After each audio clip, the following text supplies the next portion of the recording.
slowly, okay? So we can talk about what we're talking about why we're doing stuff and what we're specifically looking for in each part of the patient assessment. Does that make sense? Okay. So we're going to start out. We start out every patient assessment with our initial scene size up, right? So I've got my scene is safe. I'm actually going to look around, make sure there's no hazards for me, make sure I'm not in any blind spots, I'm not on the freeway, there's no icicles above me, whatever it might be. The scene is safe.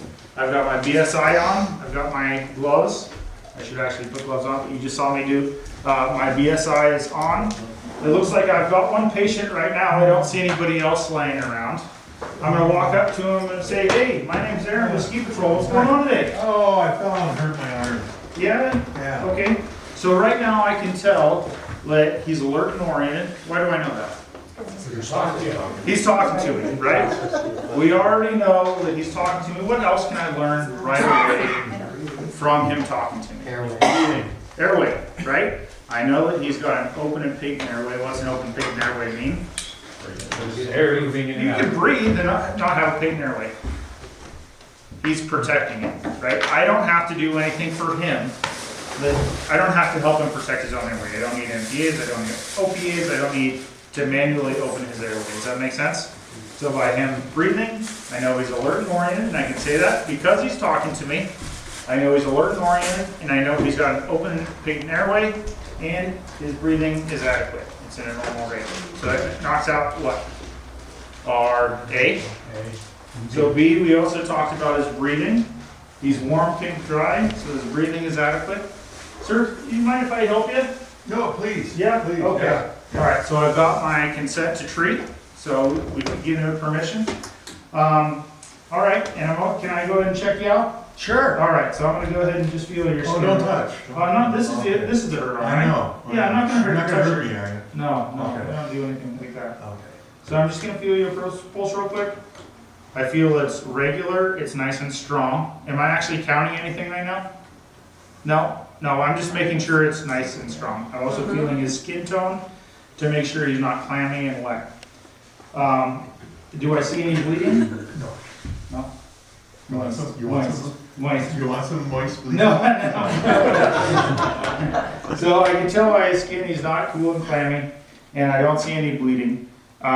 If we do see bleeding, what do we need to do? We need to stop the bleeding. So this is kind of where OEC varies from reality, right? In OEC, if you find any bleeding right away, you need to deal with that right away in the C part in your initial assessment. But I don't see any right now, so I'm not going to deal with that, or I don't have anything to do with. And I'm also consider treatment for shock. Doesn't mean I need to actually do it, but I need to consider it.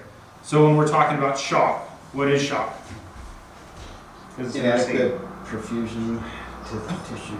Yeah. Yes. The body's inability to perfuse itself, right? So how do we treat that? How do we treat for shock up on the head? Oxygen. Do we carry oxygen in the BLS bag? We don't.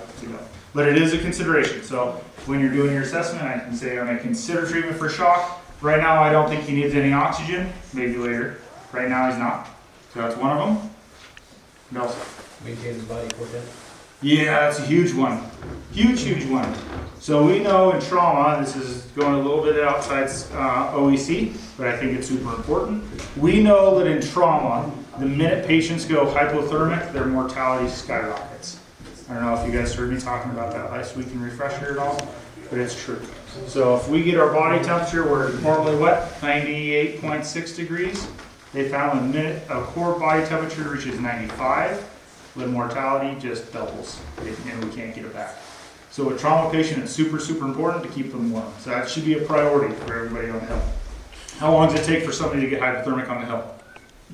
And then weather condition. Sitting in the snow? Anybody ever sit out in the snow? Doesn't take long at all. So we need to make sure we get a blanket under them, get coats on them, whatever we can do as fast as possible, because it takes us a while to get down to them, so they're already going to be cold. If it's major, we don't want that. So we're going to, if we can, we're not going to give our coat because we don't want to go hypothermic necessarily. I can't help him if I'm all messed up. But as soon as possible, we're going to treat for that. What is our other treatment for shock? What else can we do? Put him on his back, feet up, elbow. Yeah, just lay him down. Lay him down. Trendelenburg, I know, is the feet up position. It's still in your book. That's pretty clinically or scientifically proven that it doesn't actually work, but it's still in the books, so we're gonna still use it. But just know in the back of your mind, it doesn't really work. But laying down is the huge one, right? So it's laying supine. That's our treatment for shock, besides stopping bleeding, okay? So we've got all the way through C. On my primary impression of this patient is he's not sick. We're going sick, not sick. It's just a broken arm, right? So I'm gonna do my transport decision. I'm gonna call for some help. Hey, base 2, I need another patroller and a toboggan. Do I need anything else for this patient? No. Splitting material. Who's got splitting material? You should Hey, have- we do. So you don't need anybody else, right? But we need a toboggan, blankets, and another controller to get them off the truck. Anything else that we need? No. All right. So did I hit everything on the initial assessment? All the way through the primary assessment? Did I miss anything? Everybody check with me? Should be hopefully following along. All right. I don't think I missed anything. Sir, I know you're broken. Your arm is broken, but I'm going to check over to make sure we don't miss anything else. Okay? Okay, Okay. So I'm going to do a head to toe. I'm going to start at your head, move to your toes. Okay? okay. All right, I'm gonna look at his head, I'm gonna palpate his head. Do I see any deformities, contusions, bleeding? No. Sir, I know that's normal. Yes, it's Okay. normal. All right, I'm gonna look for fluid in his ears. I don't see any fluid.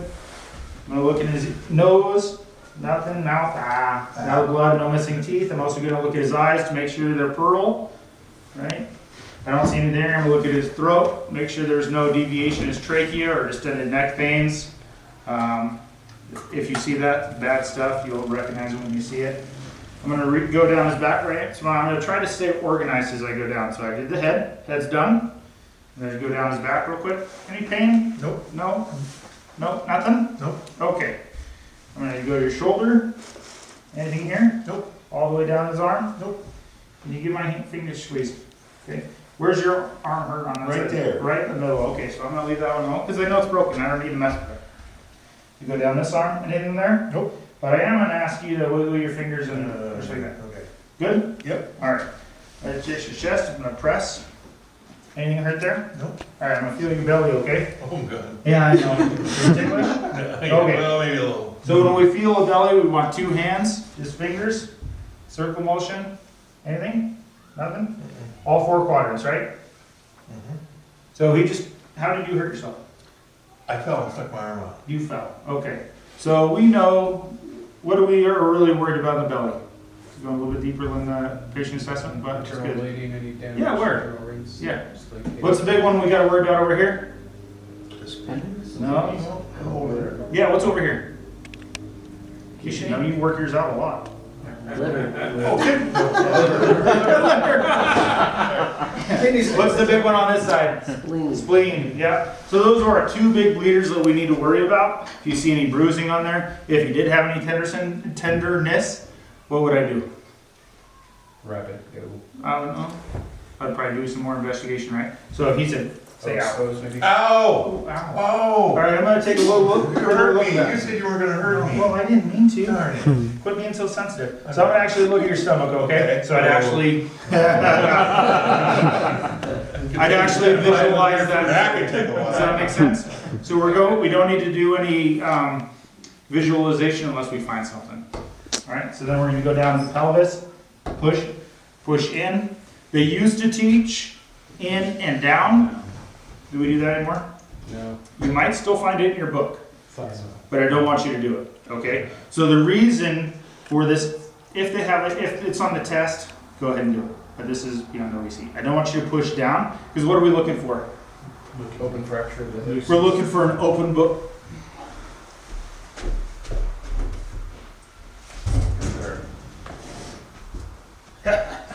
Oh. Okay, so we're looking for an open book pelvis, right? So we're looking for a break right here at the pubis and also in the back, right? So what happens if I do that and push down on this and it's broken? Did I just make the problem way worse? Yeah, so we found that we were actually making problems way worse by doing that. Inside doesn't do anything, you're gonna cause pain and you're gonna know it's there, but down's a problem. So avoid that. If it's in a testing scenario, it's okay to do that, but don't do it on the hill. Cool? All right, that's where we're gonna go teach it the NSP way, but I do want you to know that. Back in the fall. Okay. So back. So we checked his pelvis, nothing was there. You go down the leg, check his knee, push down, push up. Marty, pull down, push down. Ooh, up, down, Yeah, good? Okay, up, down. Yeah. Okay, so I did my head to toe assessment. I know he's only got the broken arm, so this time I'm gonna treat that. That's one of the other skill sheets we're gonna do. So I'm gonna splint it, swing and slot it. Also gonna check CMS before and after, like it, and it's good. Can you feel your fingers? Yes. Good. And that's all splinted up now, so you can let go. Oh, look at that. Boom! It's amazing. All right. Okay. Now I'm also going to continue to monitor his vital signs. I'm going to take a full set of vitals. When are we going to do that? Are we going to do it on the hill? By the aid station. No, but I am going to actually count his pulse now. Very nice, 76. Beautiful. And I'm going to count his respirations. We're going to take blood pressure on the hill? No. No, we don't have it. But what can I tell by his radial pulse? Yeah, we know if he's got a radial pulse, it's above at least 80, right? So it's a good blood pressure. If it's not here, go here, about 60. If I have to go here, we should be probably calling some help. How about your sample? So, oh yeah, good. So I'm also going through, well, signs, so when do we usually use both of them? Signs and symptoms? Yeah. Illness. Yeah, signs, the sample is really more for medical patients. It can be used for both, but it is more for a medical patient than for a trauma patient. When I was going through my patient assessment, you saw me looking for the DCAP BTLS. Do you remember what that is?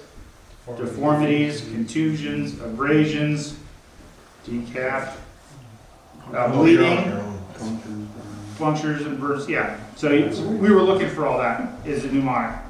Part of your sample is still, you aren't going to, so your signs and symptoms, we already know a sign and symptom of his arm. What's that? Pain. Pain, right? But we are, as our one goes along, as we're getting our history, we're going to ask him, are you allergic to anything we need to know about? No. Do you take any medication? Yes. Do you have any medical history I need to know about? I'm sorry? Do you have any major medical problems I need to know about? Oh, too many. Too many. All right, we'll get them later. Thank you. When did you eat? 30 minutes ago, Okay, and events leading up to it. events. Yeah, he fell down. He already told us that one. So we did hit it, just a little bit different. But the allergies and medications is further down the list. So and then we're going to check our vitals. We're going to continue monitoring his mental status, and we are going to, what's the big one? Transport, right? Yeah, don't forget to transport. Yeah. Otherwise, you're going to still be sitting on that. Did I miss anything? You guys see on that list? No? And the only thing, Go ahead. we were taught, we never tell a patient you have a broken anything. We don't have X-ray vision. That, they say, even if the thing is bent up, going the wrong way, we never tell a patient that. It's just, that's one of the things. Yeah, I think there's some debate over that. I know, but you Yeah. never pass the test. You can Yeah, have evaluators that'll say, yeah. thank Do you. I think it's wrong to tell somebody, I think No. you broke your arm? No. They know. Especially when They it's know. wrapped around your. And don't lie to No. people. No. You know, if they got a messed up leg, they ask them. Yeah, Just you put the get it. qualifier in.